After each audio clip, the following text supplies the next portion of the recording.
Hey there, it's Laura. I know that there were people and horses that many of you became invested in throughout the journey with Matt, and so did I. So I wanted to give you a brief update on the voices and animals that you met during the podcast. All right, let's start in Nevada. Oz and his wife, Lorinda Wickman, are still living at their quiet mountain place in Nevada, loving every moment of this heaven on earth. I got emails from his relatives saying that Oz is just as he seems in the podcast, endlessly giving, gracious, and fun.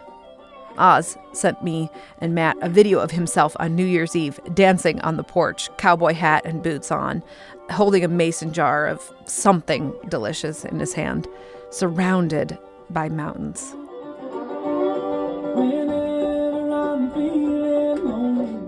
It was idyllic.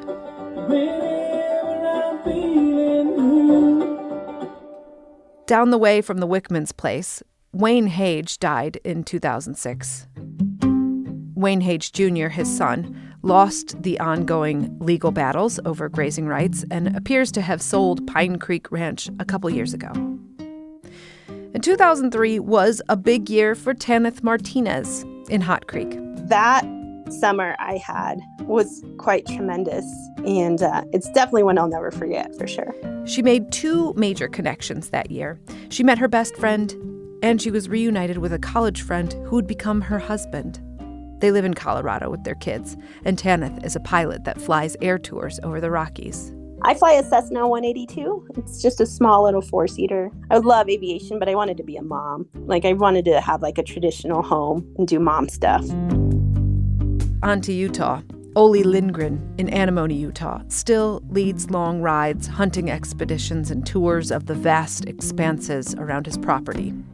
His yard is full of vegetables and grandchildren. And he still trains and rides and sells horses. It's just poetry in motion. The animals are running, the hounds are running, the horse is running. And, it's one of those little things probably that keeps people like me horse crazy till they die, is there's just no way to experience freedom like that. Ole ended up keeping that fire-breathing dragon named Achilles, if you remember the Arabian horse that threw Matt and dragged him down the trail. Ole had a half dozen interested buyers after Matt left, but Achilles threw them all. And one prospect wanted Achilles so bad that he kept trying with that stallion until Ole finally said, "I can't sell you this horse. He'll put you in the hospital. He's off the market."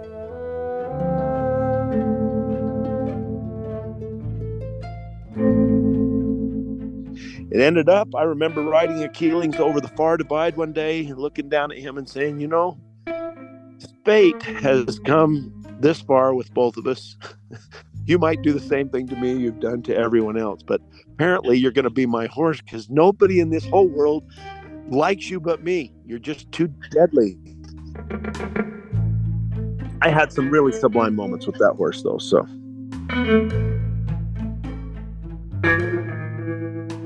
Mark Cowell in Kansas saw Matt in some of his most vulnerable moments on the trip at the end of the second riding season. I didn't worry that he wasn't going to finish. By the time he left, I was sure he was going to do it. Mark's counsel of Matt in 2004 paralleled a faith journey of his own. I'm currently the Episcopal Bishop for the Diocese of Western Kansas. The local church here did not have clergy, and I had felt called my whole life. I just didn't want to do it. Did everything I could do to run away, but I was unsuccessful.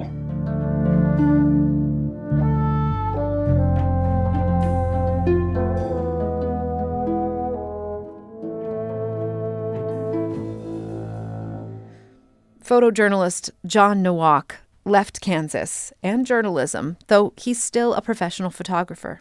He lives in Atlanta and does a lot of incredible visual work for television and publishing. When you're passionate about something, I think it's a blessing and it's a curse. And because you can't stop thinking about it no matter how hard you try. Even if I wanted to turn off, my mind is still thinking, is this a good picture? Somebody might be talking to me and I'm listening, I'm engaged, but I'm also thinking, how would I frame this person if I wanted to take their portrait? It's just the way that I've been wired.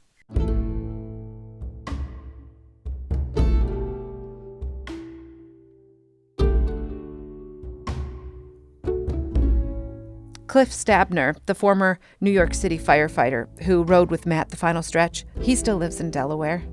Though he's many years removed from New York City, he still keeps close contact with the first responders from 9/11. I miss the guys, the firehouse, stuff like that. But, I've had a good career. The Lord has been good to me. The city takes good care of us. They give us a 9/11 physical every year where I drive up and they do a complete battery of tests. They do a good job. They try to identify cancers early on, and I just got all my results back, so I'm in good shape.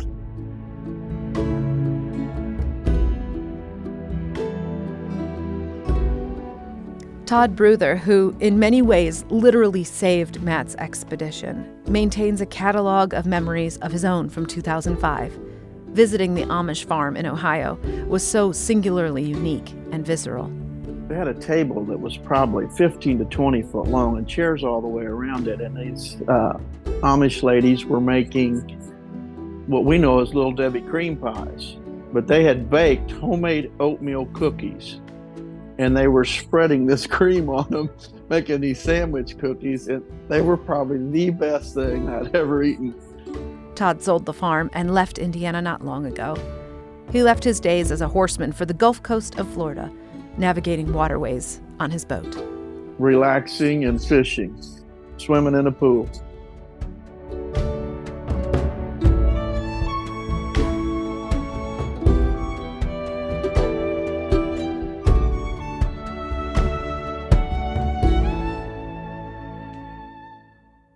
Which brings me to the horses.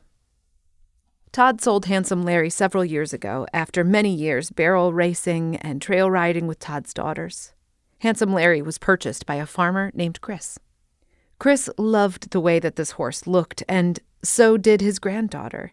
She named the horse Spirit because he looked so much like the character from the movie or the show.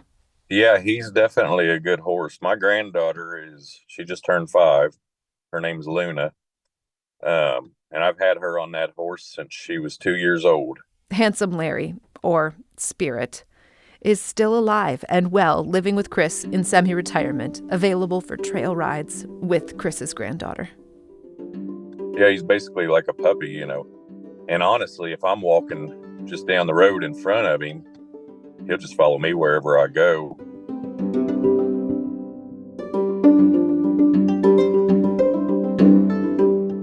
Now to one of the more surprising updates. Littleface. What Matt hadn't known when he set out with Littleface in the second riding season, nor had her owner known, is that the Palomino mare was pregnant the whole time. Along with Matt, she was carrying a foal along the whole trail, though she hadn't been riding much in Kansas. Littleface delivered a healthy foal just weeks after returning to Utah. Her companion, Danny the Mule, was sold in Kansas after the second riding season and lived thereafter between Kansas and Missouri. He changed hands a couple of times in short order, and Matt lost track of Danny's whereabouts. But he had heard that Danny was with owners who loved mules. And now to Smokey. Smokey was purchased at Ole's Ranch by a woman named Becky, who immediately fell in love with the tall, black Tennessee Walker who had ridden in from California. I had been searching for a horse like Smokey for like 2 years, looking at him and trying him out, and none of them were just the right fit. And then I found Ole, and when we went down there and I saw Smokey, I thought, wow, I've never had a horse this big. I mean, Smokey was 16'1", and he was like a bigger horse, but he was black, and I don't know why. I just love black horses. I think they're so beautiful, and he just won my heart. He just had the kindest eye. And when I got on, I just love gaited horses. And when I got on him, he was like the Cadillac ride. I mean, you just didn't even move in the saddle. He was just perfect.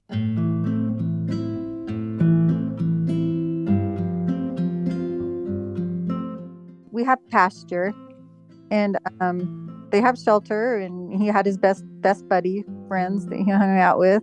Strider and him were really close buddies. And then we have another horse, a mare that he was in love with. Her name's Pearl. And then I have a mini burro named Dora, and they were just best of friends. He always shared all of his treats and everything with Dora. He's always just been so kind, and he just has like this gentle heart, and he just always took care of his rider. And we would put my teeny tiny little grandkids on him, just the gentlest, giantest heart. I don't think anybody ever fell off of Smokey. I think that it's because of Smokey why my two grandkids got into rodeoing, because Smokey built up their confidence and, you know, gave them just the love of horses. It's all because of Smokey. Smokey died a few years ago. He was in his early to mid-20s. Becky says she loves all of her animals, but Smokey was special. I'm grateful that I got the opportunity to have Smokey because he was a really big part of our family. He's definitely my heart horse. He is, you know, there's only one Smokey. I'll never find another one.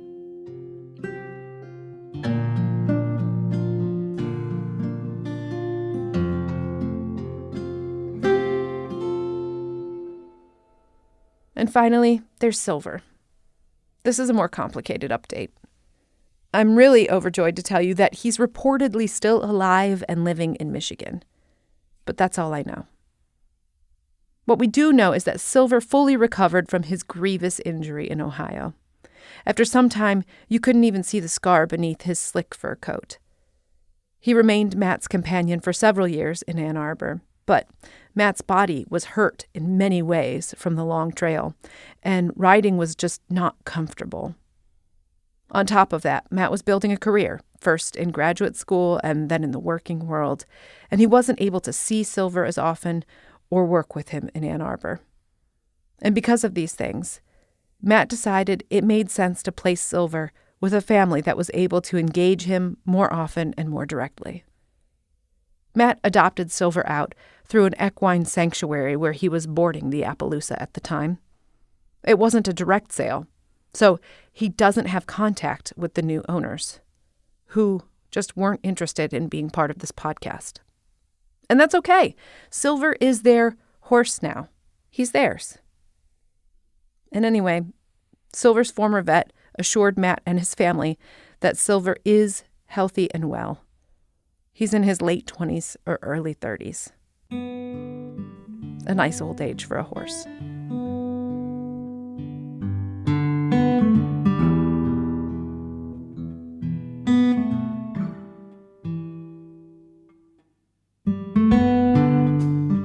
Matt's parents, Bill and Katie Parker, still live on the farm in Ann Arbor.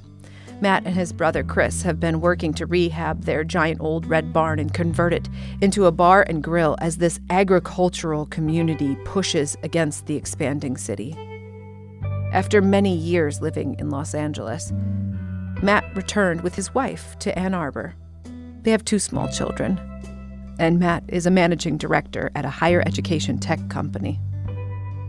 But for the most part, the journey on the American Discovery Trail is this giant thing that lives inside of him, but goes unspoken with people that he meets and works with every day. It's just too much to try and explain. There's no easy way for me to encapsulate why I rode across the United States on horseback.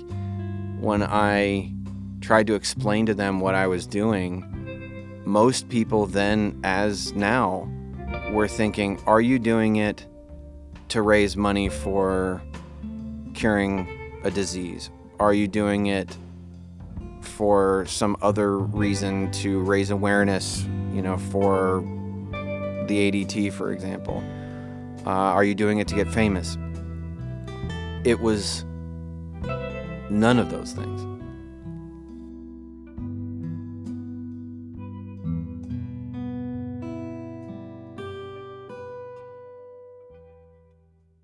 I wanted to know about myself personally through experiences that that would push me to the absolute breaking point.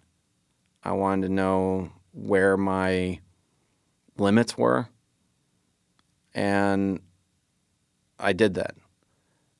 But I also wanted to see the country in a methodical, introspective, experiential way. I wanted to see it on the ground and get to meet people from all walks of life. And there's something beautiful about the fact that this journey happened for Matt in the years, the final years, before social media and smartphones took hold of us all. Matt has this whole box of pictures he printed off from the trip, but his days weren't consumed with capturing every moment in a digital impression. There's so many things that are imprinted on my mind that you don't gain from just looking at a phone screen all day. There's deep memories that, like, I think if I were ever to really think about it, I can almost go through the trip like turn by turn. You know, it's that deeply imprinted on my memory. I wanted the journey. You know, I wanted to experience what this was going to reveal to me as a person or reveal to me as a citizen. But it is funny to me to look back on how naive I was about so much. It always brings up the question, like, if you know what the future is, you know, would you do it? And I think that would be the worst thing in the world to know what the future is, because, you know, for a million reasons, not the least of which is it takes the mystery out of life. But if you know that you're going to get severely injured in Utah or injured semi-severely again in Kansas, or if you're going to, you know, get super homesick or be hitchhiking or, you know, dragging yourself through a ditch, you know, all those things are things that I'm glad I didn't know when I first started off. However, one of the benefits that I see now, 20 years later, of the horse trip is when I see what a bigger choice or a bigger experience that's coming my way, like fatherhood, for example, or marriage, I'm in it for the good and the bad. And the horse trip was the same way. That's one of the things I'm most grateful for with the trip, because it did show me, and especially in hindsight looking back, it did show me how difficult things really can be. My body is still broken in a few places because of that trip, and I'm still very grateful for it.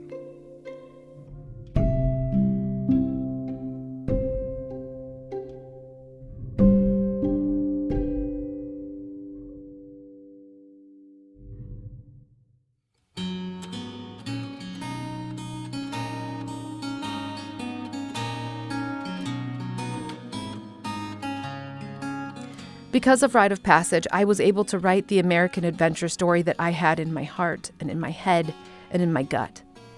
And it was only possible because my high school choir classmate did something incredible. I'm so grateful to Matt for trusting me with the telling of it. Thanks for listening.